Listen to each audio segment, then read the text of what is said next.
வணக்கம் நண்பர்களே. பராபவ தமிழ் வருட லக்ன பலன்கள். ஏற்கனவே தமிழ் வருட ராசி பலன்கள் நம்ம சேனலில் போட்டிருக்கோம். இந்த வருடம் பொதுவாக எப்படியெல்லாம் இருக்கும் அப்படிங்கிறத தெளிவாக அந்த பதிவில் சொல்லியிருக்கோம். பார்க்காதவங்க மறக்காமல் செக் பண்ணி பாருங்கள். இந்த பதிவுகளில் லக்ன ரீதியாக இந்த வருடம் எப்படியெல்லாம் இருக்கும் அப்படிங்கிறத பற்றி தான் பார்க்க போகிறோம். இந்த லக்னம் ராசி இதனுடைய வேறுபாடுகள் என்ன, இது எப்படியெல்லாம் செயல்படுது அப்படிங்கிறத ஏற்கனவே நிறைய தடவை சொல்லியிருக்கேன். பட் இருந்தாலுமே இன்னுமே அந்த கேள்விகள் வந்துக்கிட்டு தான் இருக்குது. நிறைய பேருக்கு லக்னம் ராசி புரியுது, பட் எதை ஃபாலோ பண்ணுறது அப்படின்னு கேட்குறாங்க. ஆக்சுவலாக ரெண்டுமே ஃபாலோ பண்ணி தான் ஆகணும். ஒரு ஜாதகம் இருந்தால் லக்ன ரீதியாகவும் சரி ராசி ரீதியாகவும் சரி அது பலன் கொடுத்துக்கிட்டு தான் இருக்கும். பட் என்னென்னா மேஜராக அதை ராசி ரீதியாக நம்ம அதை அக்செப்ட் பண்ணுவோம். லக்ன ரீதியான அந்த புரிதல்கள் அப்படிங்கிறதும் கொஞ்சம் குறைவு தான். ஸோ ராசி ஈஸியாக புரிஞ்சிக்க முடியாதனால அதை ஈஸியாக அக்செப்ட் பண்ணவும் செஞ்சிடும். பட் ஒரு ஜாதகம்னு எடுத்துக்கிட்டோம்னா அதில் லக்னம் ராசி மற்ற கிரக நிலைகள் எல்லாமே சேர்ந்து தான் வேலை செய்யும். அதனால் லக்னம் ஃபாலோ பண்ணுமா ராசி ஃபாலோ பண்ணுமா அப்படின்னு குழப்பெல்லாம் வேண்டாம். ரெண்டையுமே ஃபாலோ பண்ணி ரெண்டில் இருக்கக்கூடிய விஷயங்களும் கம்பைன் பண்ணி பாருங்கள். உங்களுடைய நிலை எப்படி இருக்கும் அப்படிங்கிறது உங்களுக்கு கிளியராக புரிஞ்சிடும். ஸோ இந்த பதிவில் இந்த தமிழ் வருடம் லக்ன ரீதியாக எப்படி இருக்கும் அப்படிங்கிறத பற்றி தான் பார்க்க போகிறோம். மேற்கொண்டு பதிவை பார்க்கறதுக்கு முன்னாடி சேனலை சப்ஸ்கிரைப் பண்ணலைன்னா சப்ஸ்கிரைப் பண்ணிக்கோங்க. வீடியோ பிடிச்சிருந்தனா லைக் பண்ணுங்கள், மற்றவங்களுக்கும் ஷேர் பண்ணுங்கள். இன்னொரு விஷயம், இந்த லக்ன பலன்கள் அப்படிங்கும்போது அங்கே கண்டிப்பாக பாசிட்டிவ் அண்ட் நெகட்டிவ் ரெண்டுமே கலந்த நிலைகள் தான் இருக்கும். அது எந்தெந்த விஷயங்களில் பாசிட்டிவாக இருக்குது, எந்தெந்த விஷயங்களில் நெகட்டிவாக இருக்குது அப்படிங்கிறத இண்டிகேட் பண்ணுறது தான் இந்த லக்னம். அதனால் இந்த ராசி பலன்கள் சொல்கிற மாதிரி எல்லாமே ஆக ஓஹோ அப்படின்னு லக்னத்துக்கு சொல்லவே முடியாது. ஸோ இது எதெல்லாம் நமக்கு சாதகமாக இருக்க போகுது, எதெல்லாம் நமக்கு பாதகமாக இருக்க போகுது அப்படிங்கிற விஷயங்களை தெரிஞ்சுக்கிறதுக்காக தான் இந்த லக்ன பலன்களே. ஸோ அதை மனசில் வச்சுட்டு மேற்கொண்ட பதிவுகளை பார்க்கலாம். கடக லக்னம். கடக லக்னத்தை பொறுத்த வரைக்கும் இந்த பராபவ தமிழ் வருடம் அப்படிங்கிறது அலைச்சலோடு ஆதாயம் பெறக்கூடிய ஒரு வருடமாக இருக்கும். பட் அந்த அலைச்சலை அவங்க பெருசாக பொருட்படுத்த மாட்டாங்க அப்படின்னு சொல்லலாம்.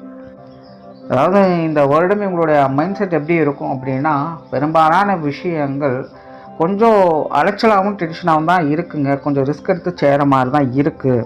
பட் இருந்தாலும் இது எனக்கு நம்பிக்கை இருக்குது, இது எனக்கு ஒர்க் அவுட் ஆகும், என்னால் இதை கரெக்ட் பண்ண முடியும், என்னால் இதில் பெனிஃபிட் பார்க்க முடியும் அப்படிங்கிற ஒரு பாசிட்டிவ் மைண்ட் செட்டோட அந்த ரிஸ்க்கை எதிர்கொள்ள அவங்க தயாராக இருக்கவும் செய்வாங்க. அதனால் அந்த அலைச்சல் ரிஸ்க் அப்படிங்கிறதெல்லாம் அவங்களுடைய தேவையின் அடிப்படையில் அவங்களுக்கு அமையறதுனால அது அவங்களுக்கு அது ஒரு பெரிய விஷயமாக தெரியாது. பட் ஆண்டினுடைய அமைப்பு இவங்களுக்கு கொஞ்சம் அலைச்சலை கொடுத்து அதன் பின்னாடி ஆதாயம் கொடுக்கக்கூடிய நிலைகளை தான் இது இருந்துக்கிட்டு இருக்குது. ஸோ கடக லக்னம் இந்த வருடம் முழுவதாக அப்படித்தான் இருப்பாங்க. அண்ட் மெயினாக கடகத்தை பொறுத்த வரைக்கும் இந்த பொருளாதாரம் சம்பந்தப்பட்ட விஷயங்களில் அதீதமான ஈடுபாடுகளை காட்டக்கூடியவங்களாக இருப்பாங்க. இந்த காசு பண விஷயங்கள் அல்லது சில ஆடம்பரமான பொருட்கள் சம்பந்தப்பட்ட விஷயங்கள், அசட் சம்பந்தப்பட்ட விஷயங்கள், இந்த மாதிரியான விஷயங்கள் காரியங்களில் அவங்களுக்கு அளவுக்கு அதிகமான ஈடுபாடுகள் அப்படிங்கிறது ஏற்படும். இது சார்ந்த எதிர்பார்ப்புகளும் அவங்களுக்கு கொஞ்சம் அளவுக்கு அதிகமாகவே இருக்கும். அதே போல் கடக லக்னக்காரங்க இந்த நாலேஜ் சம்பந்தப்பட்ட விஷயங்களும் கொஞ்சம் அதிக ஆர்வம் காட்ட தொடங்குவாங்க. நிறைய புதிய விஷயங்களை அவங்களாகவே தேடி போய் கற்றுக்கொள்ளக்கூடிய நிலை என்பது உருவாகும். இது அவங்கவுங்க வயது நிலைக்கு ஏற்ப எல்லாருக்குமே ஏற்படக்கூடிய ஒரு விஷயம்தான். ஏதோ ஒரு புதிய விஷயங்களை நல்லா கற்று தேர்ந்தவங்களாக இந்த வருடம் இருப்பீங்க. அண்ட் கடக லக்னக்காரங்க இந்த வருடம் எல்லாத்தையுமே பொறுமையாக அமைதியாக டீல் பண்ணக்கூடிய நிலை அப்படிங்கிறதுக்கும் இந்த அறக்க பறக்க செய்யக்கூடிய விஷயங்கள்லாம் எதுவும் இல்லை. இப்படி ஆயிருமோ அப்படி ஆயிருமோ அப்படின்னு குழப்பக்கூடிய விஷயங்கள் அப்படிங்கிறதும் எதுவும் இல்லை. ஸோ லக்ன ரீதியாக இந்த பராபவ தமிழ் வருடம் அப்படிங்கிறது பெரிய அளவில் டென்ஷன் தரக்கூடிய விஷயங்களோ அலைச்சல் தரக்கூடிய விஷயங்கள்லாம் எதுவும் இல்லை. ஸோ ராசி ரீதியாக டிஸ்டர்பன்ஸ் இருக்குதா அப்படிங்கிறத மட்டும் பார்த்துக்கோங்க. பட் லக்னம் அப்படிங்கிறது ஒரு சீரான முறையில் செயல்படக்கூடிய நிலைகள் தான் பெரும்பாலும் இருந்துக்கிட்டு இருக்குது. இந்த மாத கிரகங்களுடைய நிலைகளுக்கு தகுந்த மாதிரி சில மாதங்கள் கொஞ்சம் அலைச்சல் டென்ஷன்கள் அதிகமாக இருக்கும். பட் அதையும் கரெக்டாக ஹேண்டில் பண்ணிடுவாங்க. பட் பெரும்பாலான நிலைகள் என்பது இவங்களுக்கு சாதகமாக தான் இருந்துக்கிட்டு இருக்கும். ஸோ கடக லக்னக்காரங்களுக்கு இந்த வருடம் ஒரு சுமூகமான நல்ல வருடம் அப்படின்னு சொல்லலாம். அதே போல் நிறைய பேர் இந்த காலகட்டங்களில் தான தர்ம புண்ணிய காரியங்களில் ஈடுபட்டு வருவாங்க. ஆன்மீக விஷயங்கள் ஈடுபாடுகள் அதிகரிக்கும். மற்றவங்களுக்கு உதவக்கூடிய விஷயங்கள், ஆதரவு கரம், அரவணைப்புத்தன்மை, இந்த மாதிரியான விஷயங்கள்லாம் கடகலக்னத்துக்காரங்களுக்கு ஈஸியாக ஈடுபடக்கூடிய அமைப்புகள் இருக்குது. பெரும்பாலும் இந்த கான்ட்ரவர்சியான விஷயங்களை கடகலக்னக்காரங்க முழுவதும் அவாய்ட் பண்ணத்தான் பார்ப்பாங்க. அந்த மாதிரியால் ஏதாவது பிரச்சனைகள் வந்தது அப்படின்னா அதெல்லாம் ஒரு பக்கம் இருக்கட்டும்ப்பா, நான் அப்புறம் பார்த்துக்கிறேன் அப்படின்னு அதிலேருந்து ஒதுங்கி போகத்தான் பார்ப்பாங்க. ஸோ எந்த ஒரு கான்ட்ரவர்சியான விஷயங்களாக இருந்தாலும் அது எல்லாத்தையுமே அவாய்ட் பண்ணிட்டு போயிடுவாங்க. ஈவன் அது பாசிட்டிவாக இருந்தாலும் சரி, நெகட்டிவாக இருந்தாலும் சரி, அது எதுவாக இருந்தாலும் பரவாயில்லப்பா, அந்த கான்ட்ரவர்சி எனக்கு நான் தலைவலி, எனக்கு நான் நிம்மதியாக இருக்கேன் அப்படிங்கிற மாதிரி அவங்க ஒரு நூலைக்கு தள்ளப்படுவாங்க. கெரியர் ரிலேட்டடான விஷயங்கள் இந்த வருடம் கடகத்துக்கு ஓரளவுக்கு சாதகமாகவே இருக்குது அப்படின்னு சொன்னால், இன்னும் கிளியராக சொன்னால் கடமைச்சை பலனை எதிர்பாராதே அப்படிங்கிற மாதிரி இவங்க வேலை செஞ்சுக்கிட்டு வருவாங்க.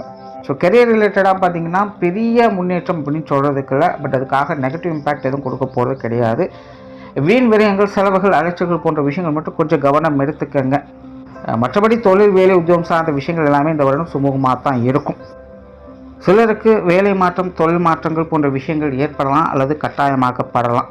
புதிய வேலை வாய்ப்புகள், தொழில் வாய்ப்புகள் போன்ற விஷயங்கள்லாம் ஓரளவுக்கு சாதகமாக இருக்குது. ஸோ நல்லா தெரிஞ்ச விஷயங்களை தாராளமாக செய்யுங்க. தெரியாத விஷயங்களை கொஞ்சம் யோசனை பண்ணி பொறுமையாக செய்யுங்க. இல்லைனா முடிஞ்ச அளவுக்கு அந்த மாதிரியான விஷயங்களை கொஞ்சம் அவாய்ட் பண்ணிக்கிறதே நல்லது. இந்த வெளியூர் மற்றும் வெளிநாடு சம்மந்தப்பட்ட விஷயங்கள் அப்படின் போது இந்த வெளிநாடு சம்மந்தப்பட்ட விஷயங்கள் கொஞ்சம் டென்ஷனை கொடுத்துக்கிட்டு இருக்கும். அதாவது ஜஸ்ட் மிஸ்ஸுங்க அப்படிங்கன்னு சொல்லக்கூடிய நிலைகள் தான் இந்த வெளிநாடு விஷயங்களில் காணப்படுது. திடீர்னு ஒரு சில வாய்ப்புகள் வரும். ஸோ அந்த நேரத்துக்கு நீங்கள் அதை எப்படி பயன்படுத்திக்கிறீங்க அப்படிங்கிறத பொறுத்து தான் சடனாக ஒரு யோகா அமைப்புகள் அப்படிங்கிற இந்த விஷயங்களில் ஏற்படும். பட் வெளியூர் சம்மந்தப்பட்ட விஷயங்கள் ஓகே தான், இதில் பெருசாக எந்த தொந்தரவும் இல்லை, எல்லாமே சமாளிக்கக்கூடிய நிலைகள் தான் இருக்குது. பட் இந்த வெளிநாடு விஷயங்கள் மட்டும் கொஞ்சம் பார்த்துக்கோங்க. பொருளாதாரம் சம்மந்தப்பட்ட விஷயம் முன்னாடி பொருளாதார விஷயங்கள் ஈடுபாடுகள் அதிகரிக்கவே செய்யும். இது சார்ந்த விஷயங்கள் கொஞ்சம் ரிஸ்க் எடுத்து செய்யக்கூடிய நிலைகள் தான் இருக்குது. அதாவது ஒரு ஸ்லோ டெவலப்மெண்ட்டு தான், டீசல் இன்ஜின் மாதிரி போக போக தான் பிக்கப் ஆகும். பட் கடகத்தை பொறுத்த வரைக்கும் இந்த விஷயங்கள் ஈடுபாடுகள் அதிகம் இருக்கிறதுனால இதை எப்படி ஈடேற்றிக் கொள்வாங்க. பொருளாதார நிலைகள் மேம்படக்கூடிய அமைப்புகள் தான் இருக்குது.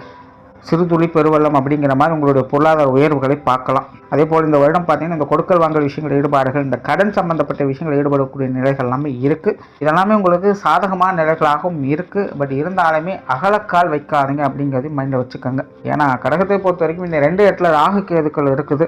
இந்த அடுத்து ராகு பேர் வயிற்சி வந்துச்சுன்னா அது லக்னத்துக்கு 1 மாறிடும். ஸோ பொருளாதார நிலைகளை பொறுத்த வரைக்கும் ரொம்ப ரிஸ்க் எடுத்து செய்யக்கூடிய விஷயங்கள் இப்போதைக்கு உங்களுக்கு நல்ல வகையில் பலன் கொடுக்காது. அதாவது விஷயங்கள், காரியங்கள் சக்ஸஸ் ஆகுது, ஃபெயிலியர் ஆகுது அப்படிங்கிறது வேறு. என்றைக்குமே நான் இந்த சக்ஸஸ் ஃபெயிலியரை மட்டும் பேசவே மாட்டேன். அது எதுவாக இருந்தாலும் அது நமக்கு பிரயோஜனமாக இருக்குமா இல்லையா அப்படிங்கிறத தான் நம்ம பார்க்கணும். அப்படி இந்த கடன் சார்ந்த விஷயங்கள் அகலக்கால் வைக்கும்போது அது நமக்கு பிரயோஜனமாக இருக்குமா அப்படின்னு பார்த்தது கொஞ்சம் கஷ்டம்தான். ஸோ அதனால் அதை கொஞ்சம் பார்த்துக்கங்க. இந்த சொத்து சுகங்களை பொறுத்த வரைக்கும் கிட்டத்தட்ட அப்படி தான். இந்த வீடு, நிலவரங்கள் சம்மந்தப்பட்ட இதெல்லாமே ஈடுபாடுகள் அதிகரிக்கும். பட் அதே நேரம் அது சார்ந்த விஷயங்களுக்கு அலைச்சல் டென்ஷன்கள் கொடுத்துட்டு தான் இருக்கும். ரொம்ப ரிஸ்க் எடுத்து செய்யக்கூடிய விஷயங்களை கொஞ்சம் அவாய்ட் பண்ணிக்கோங்க. அவங்க கைமீறி போகக்கூடிய விஷயங்கள் இப்போதைக்கு வேண்டாம். மற்றபடி இந்த சொத்து சுகங்கள், வீடு, நிலம், பூமி, வாகன விஷயங்கள் எல்லாமே நல்லபடியாக தான் இருக்குது. குடும்ப விஷயங்கள், காரியங்கள் ஆல்ரெடி கடக லக்னத்தை பொறுத்த வரைக்கும் குடும்ப வாழ்க்கை அப்படிங்கிறது கொஞ்சம் சிரமமாக தான் இருக்கும். அதாவது மெல்லவும் முடியல, முழுங்கவும் முடியலங்கிற நிலை தான். வெளியில் பார்க்கறதுக்கெல்லாம் ஆக ஓகோங்கிற மாதிரி தான் இருக்கும். பட் உள்ளுக்குள்ளே அவங்க சிரமப்பட்டு தான் இருப்பாங்க. எல்லாமே பார்த்திங்கன்னா இக்கரை கக்கரை பச்சை அப்படிங்கிற நிலைகள் தான். அது இந்த வருடம் ஒரு தொடர்கதை. பட் என்ன ஒரு நல்ல விஷயம்னா போன வருடத்தை கம்பேர் பண்ணும்போது இந்த வருடம் ஓகே அப்படின்னு சொல்லக்கூடிய நிலைகள் தான். ஒரு சில நல்ல விஷயங்கள் அப்படிங்கிறதும் குடும்பத்துக்குள்ள அடிக்கடி வந்து போய்கிட்டு இருக்கும். ஸோ பெருசாக டிஸ்டர்பன்ஸ் இருக்காது. பட் மனநிறைவாக இருக்குமா அப்படின்னு பார்த்தீங்கன்னா அது கொஸ்டின் மார்க் தான். ஸோ குடும்ப விஷயங்கள், காரியங்கள் அப்படின் போது கொஞ்சம் பார்த்து நிதானமாக செயல்படுங்க. பெருசாக நெகட்டிவ் இம்பேக்ட் அப்படிங்கிறது இருக்காது. அது எல்லாத்தையுமே சமாளிச்சுக்கலாம். குடும்ப உறவுகளுக்குள்ளையும் கிட்டத்தட்ட இதே மாதிரியான விஷயங்கள் ஒரு சில நேரங்களில் ஒத்துருவாங்க, ஒரு சில நேரங்களில் கொஞ்சம் அப்போஸ் பண்ணவே செய்வாங்க. பெருசாக நெகட்டிவான சமாச்சாரங்கள் அப்படிங்கிறது இல்லை. ஸோ சூழ்நிலை பார்த்து அனுசரித்து போய்க்கங்க. பட் கடகலக்னத்தை பொறுத்தவரைக்கும் முன்னாடி சொன்ன இந்த கான்ட்ரவர்சி விஷயங்களை அவங்க விரும்ப மாட்டாங்க. அதனால் இதெல்லாமே அட்ஜஸ்ட் பண்ணக்கூடிய நிலைகள் அப்படிங்கிறது தானாகவே ஏற்பட்டுடும். ஸோ முடிஞ்ச அளவுக்கு குடும்பத்துக்குள்ளே இந்த தேவையில்லாத வாக்குவாதங்களை கொஞ்சம் அவாய்ட் பண்ணிக்கோங்க. அதுவே குடும்ப உறவுகளை பெருசாக சங்கடம் இல்லாமல் பார்த்துக்கும். குடும்பத்துக்குள்ளே சுப விசேஷங்கள், காரியங்களுடைய நிலைகள் சிறப்பாகவே இருக்குது. குறிப்பாக திருமண அமைப்புகள், புத்திரபாக்கிய அமைப்புகள் என்பது கடக லக்னக்காரங்களுக்கு ரொம்ப சிறப்பான வகையில் அமைஞ்சிருக்கு. நிறைய பேருக்கு இந்த காதல் திருமணங்கள் கூட கைக்கூடி வரும். கணவன் மனைவி உறவுகள் சிறப்பாக இருக்கும். குழந்தைகள் சமாச்சாரங்கள், குழந்தைகளுடைய வாழ்க்கை நிலை முன்னேற்றம் சம்மந்தப்பட்ட விஷயங்கள் இதெல்லாமே கூட சிறப்பான வகையிலேயே இருக்குது. உற்றார் உறவினர்கள் நண்பர்கள் சம்மந்தப்பட்ட விஷயங்கள் எல்லாமே ஓரளவுக்கு பரவாயில்ல. பெருசாக நெகட்டிவ் இம்பேக்ட் அப்படிங்கிறது எதுவுமே இல்லை. எதுவாக இருந்தாலும் எல்லாம் கொஞ்சம் அனுசரித்து வரவே செய்வாங்க. ஸோ இவங்க வகையெல்லாம் பெருசாக டிஸ்டர்பன்ஸ் அப்படிங்கிறதெல்லாம் எதுவும் இருக்காது.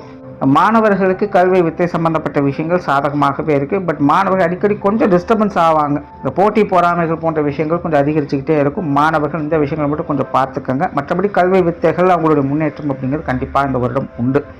கடக லக்னத்துக்கு இந்த உடல்நலம் சார்ந்த விஷயங்கள் அப்படிங்கிறது கொஞ்சம் ஏற்ற இறக்கங்களாகத்தான் இருக்கும். அதனால் இந்த வருடம் கொஞ்சம் ஹெல்த் கான்சியஸோடு இருங்க. ஓவராலாக கடக லக்னத்தை பொறுத்த வரைக்கும் இந்த வருடம் ஒரு சுமூகமான ஆண்டு தான். பட் பெரிய அளவில் பெனிஃபிட்ஸ் அப்படிங்கிறது எதிர்பார்க்க முடியாது. சிம்பிளாக நிம்மதியாக இருக்கேன் அப்படின்னு சொல்லக்கூடிய நிலைகளை பார்க்கலாம். நன்றி, வணக்கம், வாழ்க வளமுடன்.